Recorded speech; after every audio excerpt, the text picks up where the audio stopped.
नमस्कार दोस्तों। Hostel warden की नई भर्ती का नोटिस आ गया है।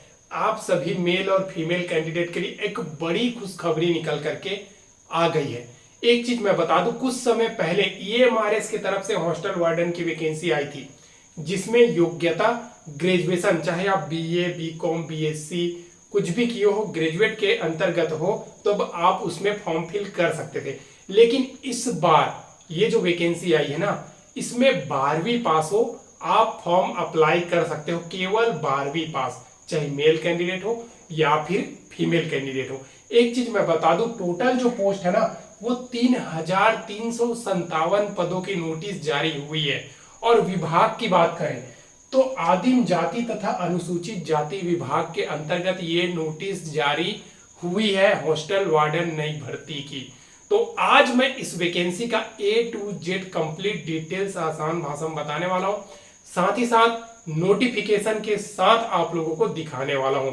और एज क्राइटेरिया क्या है, सिलेक्शन प्रोसेस क्या है, सिलेबस क्या है, सैलरी क्या है, सब कुछ आसान भाषा में A to Z complete details इसी वीडियो में आप लोगों को बताने वाला हूं। बस वीडियो में अंत तक बने रहिएगा। और जो पहली बार चैनल पे आए हैं, सब्सक्राइब कर लीजिएगा। हर एक सरकारी भर्ती की आसान भाषा में समझाया जाता है इस चैनल के माध्यम से। देखिए दोस्तों, हॉस्टल वार्डन की वैकेंसी 2024-25 की नोटिस जारी हुई है, जिसमें विभाग की बात करूं, आदिम जाति तथा अनुसूचित जाति विभाग के अंतर्गत जारी हुई है। टोटल अगर पोस्ट की बात करें तो 3,357 पदों की नोटिस जारी हुई है। कुछ समय पहले जैसे कि हॉस्टल वार्डन या बहुत सारी वैकेंसी आई थी, उसका नोटिस जारी हुआ था, मैंने वीडियो बनाया था। बात पहले सब बोलने लग गए थे कि ये फेक है, वेक है, लेकिन जब वही वैकेंसी आई तब यकीन किए। वैसे ही ये नोटिस भी आप लोगों को इसी वीडियो में दिखाने वाला हूं।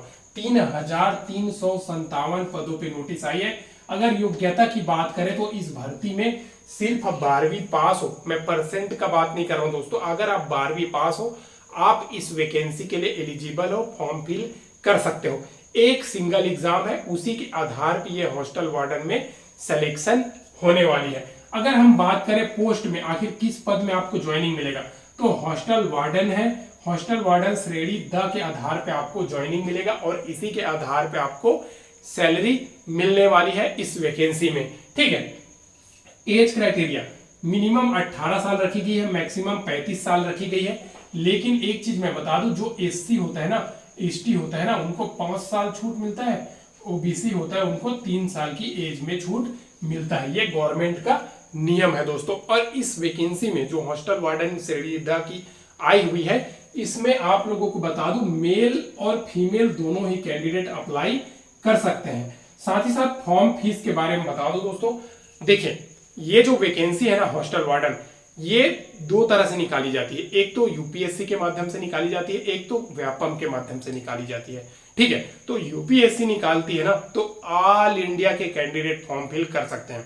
अदर स्टेट से अगर अप्लाई करते हैं, कोई सभी स्टेट की वैकेंसी है, सभी स्टेट में यूपीएससी मतलब उस स्टेट का यूपीएससी बोर्ड होता है। ठीक है। वहां से अगर सिलेक्शन लेता है तो अदर स्टेट के हिसाब से फीस लेता है, और जो अपने स्टेट वाले होते हैं उनका उनके हिसाब से होता है। व्यापम में क्या है, फॉर्म का फीस लिया भी जाता है और फॉर्म का फीस नहीं भी लिया जाता है। तो आप लोगों को मैं बता दूं, देखिए ये जो वैकेंसी है ना, इसमें 0 रुपया फॉर्म फीस रखी गई है। और वेतन की बात करें, वेतन की 25,300 से लेकर के 80,500 के बीच में इसमें सैलरी रखी गई है। यानी कि इन हैंड की अगर हम बात करें तो 40-45 प्लस आपको सैलरी मिल जाएगी पर मंथ। अब देखिए हॉस्टल वार्डन की वैकेंसी है, तो सिलेक्शन प्रोसेस आपको जानना बहुत जरूरी है। तो देखिए दोस्तों, सिलेक्शन प्रोसेस इसमें रिटन एग्जाम है, डॉक्यूमेंट वेरिफिकेशन है, बस हो गया। एक सिंगल एग्जाम है, आप 2 एग्जाम पास हो गए, सेलेक्टेड है भैया, जाके ड्यूटी ज्वाइन करना है। अब देखिए डॉक्यूमेंट वेरिफिकेशन है, उसके बाद मेडिकल का क्या होता है, तो डिस्ट्रिक्ट हॉस्पिटल में जाकर के मेडिकल सर्टिफिकेट बनवा करके सबमिट करना होता है। बस यही है ज्वाइनिंग के टाइम पे।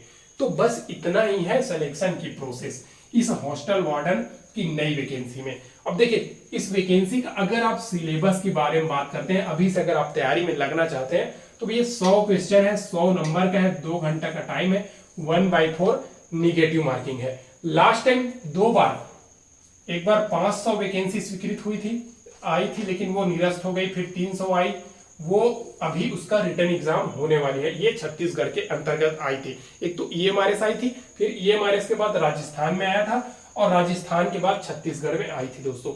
लेकिन ये 500 जो कैंसिल हुआ था ना, ये आप लोगों को मैं बता दूं, इसमें अभी फिर से संशोधन करने के लिए वापस उसको कैंसिल कर दिया था। बहुत सारी सभी हॉस्टल वार्डन में जितने भी सीट खाली है उन सभी का एक बार गणना करके दोबारा निकालेंगे बोल करके। तो इसी प्रकार से पूरा लिस्ट निकाल दिया है जितने भी हॉस्टल है उन सभी का। हालांकि ये जो वैकेंसी है ना, वो छत्तीसगढ़ राज्य की वैकेंसी है, लेकिन हॉस्टल वार्डन की जो वैकेंसी है वो यूपीएससी के माध्यम से भी निकाली जाती है, व्यापम के माध्यम से भी निकाली जाती है। तो अगर यूपीएससी के माध्यम से निकालते हैं तो पूरा ऑल इंडिया के कैंडिडेट इसमें फॉर्म फिल कर सकते हैं, क्योंकि इतनी बड़ी वैकेंसी आई है तो जरूर इसको यूपीएससी निकालने वाली है। तो आप लोग घबराइए नहीं, बस इसका सिलेबस देख लीजिए। कंप्यूटर से रिलेटेड क्वेश्चन आपका 30 क्वेश्चन रहने वाली है, हिंदी का आपका 5 क्वेश्चन रहने वाली है, इंग्लिश का आपका 5 क्वेश्चन रहने वाली है, मैथ्स का 25 क्वेश्चन रहने वाली है, जीके भारत का 15 क्वेश्चन रहने वाली है, सीजीजीके का 5 क्वेश्चन, और बाल मनोविज्ञान का 10 क्वेश्चन, और करंट अफेयर्स का 5 क्वेश्चन। टोटल 100 क्वेश्चन रहने वाली है। इसी के आधार पे आप लोगों का मेरिट लिस्ट बनने वाली है। एक चीज मैं बता दूं दोस्तों, ये श्रेणी द की वैकेंसी है ना, हॉस्टल वार्डन की श्रेणी द, तो आप लोगों को मैं बता दूं। अब चलिए इसका नोटिफिकेशन सबसे पहले आप लोगों को दिखा देते। देखिए दोस्तों, ये इसका ऑफिशियल नोटिफिकेशन है। आदिम जाति तथा अनुसूचित जाति विभाग के अंतर्गत जो नवीन पद जितने भी हॉस्टल में खाली है उन सभी के बारे में जानकारी निकाली गई है।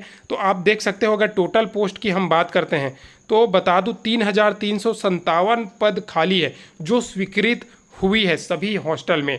तो इन्हीं हॉस्टल में हॉस्टल वार्डन की पोस्ट की वैकेंसी निकलने वाली है, और सभी हॉस्टल का डिटेल से आपका सैलरी कितना मिलेगा, पे लेवल क्या रहेगा, ये सब कुछ डिटेल में दिया हुआ है दोस्तों। ठीक है, आप थोड़ा सा स्क्रॉल करते जाओगे ना तो हर एक हॉस्टल में कितना कितना सीट खाली है, कितना आपको सैलरी मिलने वाली है, सब कुछ जानकारी दिया हुआ है। जैसे कि एक मैं एग्जांपल के लिए बता दे रहा हूँ, पोस्ट मैट्रिक अनुसूचित जनजाति कन्या छात्रावास कुनकुरी जसपुर में एक पोस्ट खाली है। पोस्ट मैट्रिक अनुसूचित जनजाति बालक छात्रावास पत्थलगांव जसपुर में एक सीट खाली है। पोस्ट मैट्रिक अनुसूचित जनजाति कन्या छात्रावास पत्थलगांव जसपुर में एक सीट खाली है। ऐसे एग्जाम्पल के लिए बताया, जितने भी छात्रावास है छत्तीसगढ़ राज्य के अंतर्गत छात्रावास है यानी कि हॉस्टल है, उन सभी में जितने जगह पे जितना पोस्ट खाली है सभी का डिटेल्स इसमें दिया हुआ है। उनका सैलरी का लेवल क्या रहेगा, पोस्ट का क्या रहेगा, स्वीकृति कब तक है, ये सभी का पूरा डिटेल में दिया हुआ है। तो आप सभी कैंडिडेट के पास एक सुनहरा मौका है। एक चीज़ मैं बता दूं, एक चीज़ और मैं बता दूं, जैसे कि सभी जगह आप देख सकते हो सभी संभाग में छत्तीसगढ़ के अंतर्गत स्वीकृत हुई है। अगर ये वैकेंसी यूपीएससी निकालता है ना, सीजी यूपीएससी, तो इसमें ऑल इंडिया के कैंडिडेट फॉर्म फिल कर सकते हैं, घबराने की ज़रूरत नहीं है। और इससे पहले जब 500 पोस्ट की वैकेंसी स्वीकृत हुई थी, ऑनलाइन अप्लाई स्टार्ट हुआ था, नोटिफिकेशन जारी हुआ था, तब सभी स्टेट के कैंडिडेट फॉर्म फिल कर सकते थे। बस उनका फॉर्म का फीस 400 रुपया रख दिया गया था अदर स्टेट वालों का। तो इसी प्रकार से आप लोगों को बता दूं, ईएमआरएस की वैकेंसी आई थी, उसमें जो फॉर्म का फीस वो तो 1,000 रुपया था अदर स्टेट यानी कि जनरल ओबीसी वालों, ईडब्ल्यूएस वालों को। तो आप लोगों के पास सुनहरा मौका है। इतनी बड़ी संख्या में 3,357 पदों की स्वीकृति हुई है, और ये वैकेंसी आप लोगों को 2024-25 में जल्द ही कभी भी देखने को मिल जाएगी। जैसे कि 300 पोस्ट की स्वीकृति हुई थी तो वो आप लोगों को नवंबर दिसंबर 2023 में हो गई थी, लेकिन वैकेंसी कब आई, मार्च अप्रैल में आई।